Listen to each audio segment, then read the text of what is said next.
Hey, this is Zach from ZachMakesGames.com with the final video in my series of OpenGL videos. This was the final project for my OpenGL class, and by far my favorite project. We had a lot of freedom for this project, and I just had a heyday going to town with this project. So here it is. As you can see, this is a pretty basic framework for a game. I can look around, I can fire my blaster, and then I can also move. Some old GameCube aficionados will probably recognize this as a poor attempt to emulate a scene from Metroid Prime. However, for my first OpenGL class, I thought this turned out really, really good. So we had to have we basically had to kind of incorporate everything we had learned over the term into this one project, and it really was not hard to do. We had to have some shaders. Um, we had to do our objects with vertex buffers, and then I believe we also had to have some sort of motion in it, but I could be wrong, and I don't have the project requirements, unfortunately, with me. So I'll go ahead and talk a little bit about how this scene was made. Um, all of these objects were modeled by me in Blender. I have a pretty good knack for Blender, so I decided to actually just build the models for this myself rather than trying to get models or anything, and it worked out pretty well. I had actually already made these models for a previous class. I ended up taking my shaders class before my OpenGL class, so it was kind of backwards, and then I had used these models in my shaders class prior to set up a scene for my final project for that, actually. So this was cool because this was just basically taking my shaders project and animating it. So all of the textures in this are dynamically generated by shaders. There are no actual 2D textures being rendered. It's all done by shaders. So the ground is a shader, and then it is lit, which is cool. You can see it's supposed to be kind of a rusty, rough metal look, and it was really easy to do with a, a noise map and then displacing the normals. It's the same shader for this save station object here, just a slightly different color. Um, the inner kind of glowy ring is a real simple shader. The particles are a real simple shader. Um, the door was a little more complex, but it was the last thing I worked on, kind of almost an afterthought. Um, and then the windows were a pretty simple shader too. The blaster is just green. I didn't really do a whole lot with it. There wasn't a whole lot I needed to do with it.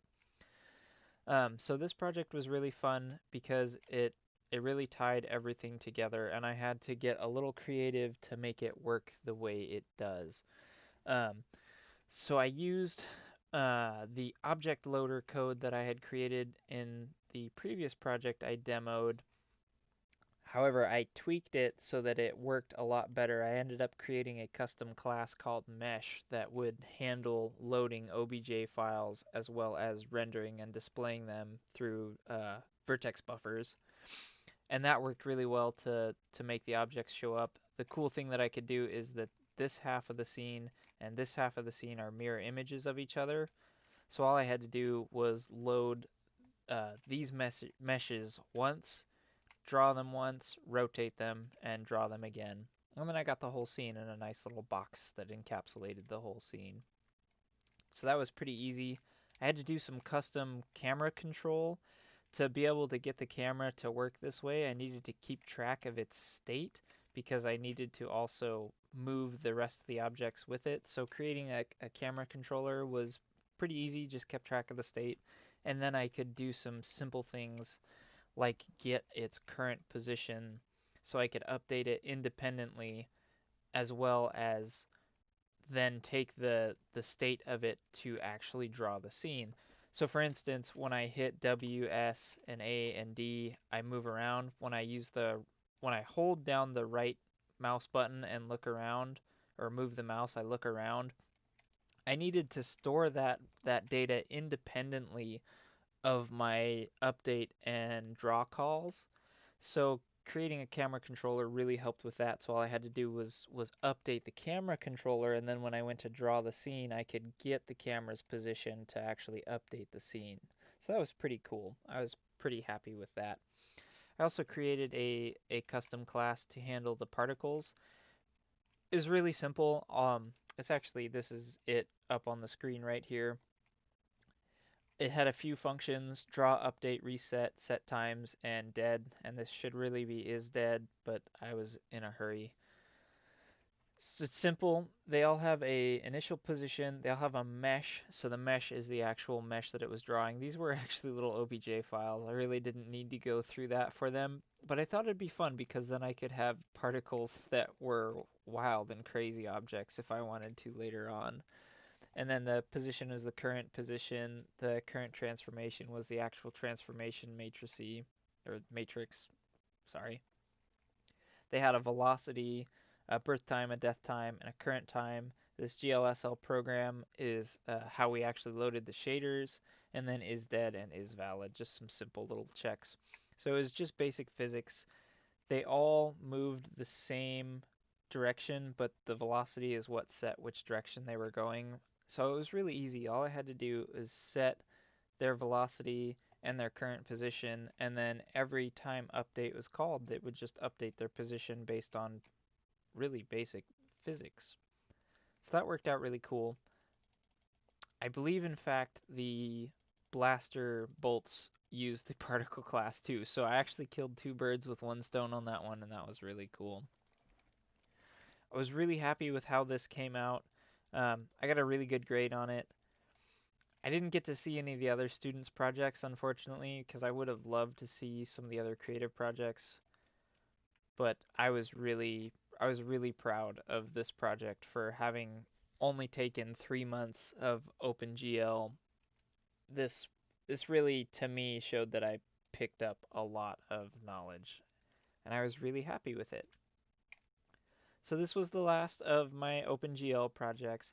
I did take shaders as well, so I have some shaders projects that I did very similar to this, but there's some cool stuff that I did.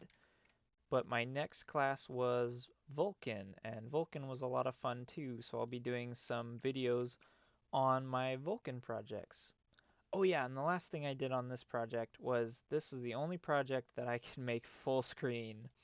So I can actually make this full screen and it keeps the same perspective and stuff. I can actually shift the screen around and it actually looks right instead of being it changes the field of view, which is a little weird, but it does work. I thought that was really cool. That was something we hadn't done on any of our other projects, and I thought that would be a fun addition. Anyways, that's the end of the OpenGL series. So thank you for watching, and keep an eye out on the channel for the Vulkan series. Also, if you want to see some of the code around the custom classes that I had to make for this, check out the link in the description. I will have those posted on my website so you can take a look at the code. Thank you for watching.